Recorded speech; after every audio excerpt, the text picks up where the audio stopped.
Hlynur, hvernig er tilfinningin? Tilfinningin bara smá léttir og bara ánægður bara. Þú veist, það var þreyttur. Þú veist, Tindastóll byrjaði leik frábærlega, voru þið bara að hugsa að halda ykkur inn í leiknum? Nei, mér fannst þeir hitt úr öllu. Þú veist, Auður Sati og góður leikmaður og Basílur höfðstænir svona... Þeir voru einhvern veginn að skjóta eftir okkar plani og rosalega nýbygging, ég man ekki hvað hann var í hálfleik. Þannig að við trúðum á verkefni, sko. Og það var svona við reyndum að halda okkur við það. Það var ekkert panik þannig, sko. Hugsaðu bara að þeir væri aldrei að fara að klára leikin með þessari yfirni. Það gætur alveg gert.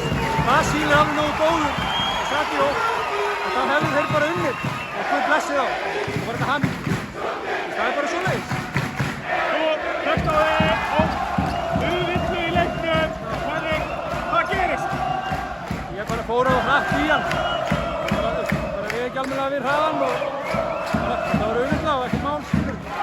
Stúka var ekkert alltaf hrifin á þessu. Nei, það er svoleiðis. Ef ég var í stólastúkunni, þá var ég þannig. Það er bara, ég elska þetta. Ég elska þetta alls. Ég elska þetta. Hérna í lokin, alltaf hugsa, þetta verður ekki minn síðasti leikur. Nei, ég er sem að reyna svona markvisst að hægja því frá mér, hvað ég er orðinn gamall og sé síðasti leikirnir og allt þetta. Þannig að ég finnst að hafa aftur að mér í vetur ef maður endur afsækja sig hvað maður er gamall.